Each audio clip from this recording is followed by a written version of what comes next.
প্রতি বছর আরাফাতের ময়দানে হাজির হন বিশ্বের নানা প্রান্তের মানুষ।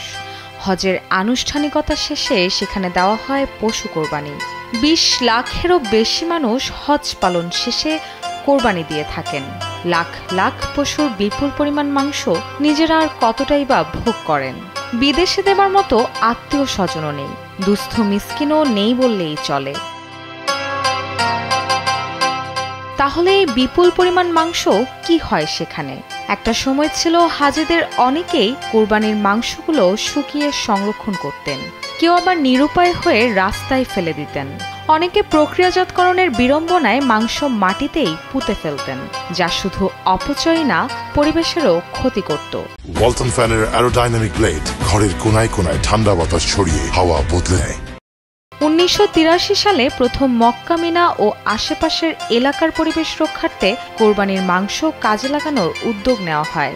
যে উদ্যোগে শুধু পরিবেশই রক্ষা হয়নি, মুসলিম বিশ্বের ২৭ দেশের ৩ কোটিরও বেশি মানুষের খাবারের সংস্থান করা গেছে।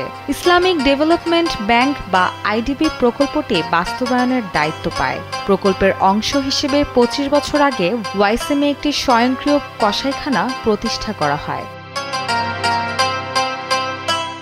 পরিচ্ছন্নতা কর্মী, কসাই এবং প্রশাসক সহ ৪০,০০০-এর বেশি কর্মচারী নিয়োগ দেওয়া হয় এখানে। হজের সময় জবাই করা লাখ লাখ ভেড়া, গরু এবং উটের মাংস এখানে প্রসেস করা হয়। শুধু মাংসই নয়, দিনে ৫০০ টন ময়লা প্রসেস করতে পারে এমন প্ল্যান্টও সেখানে স্থাপন করা হয়। এই প্ল্যান্ট ময়লাগুলোকে সারে রূপান্তরিত করে। কোরবানির মাংস নিয়ম মেনে বন্টন করা হয় এই প্রতিষ্ঠানের মাধ্যমে। পাশাপাশি মসজিদুল হারামের আশেপাশে দরিদ্রদের মধ্যে গোশত বিতরণ করা হয়। মুসলিম দেশগুলোতে সেই মাংস পাঠানো হয় মহরম মাসের প্রথম দিন। ২৫০টি দাতব্য সংস্থার মাধ্যমে সৌদি আরবের মধ্যেও মাংস বিতরণ করা হয়। প্রকল্পটি মোট ১০টি সরকারি সংস্থা দ্বারা পর্যবেক্ষণ করা হয়। হাজিরা ৪ উপায়ে পশু কোরবানি দিয়ে থাকে, তবে হাজিদের বড় একটি অংশ আইডিবির ওপর কোরবানির দায়িত্ব ছেড়ে দেন।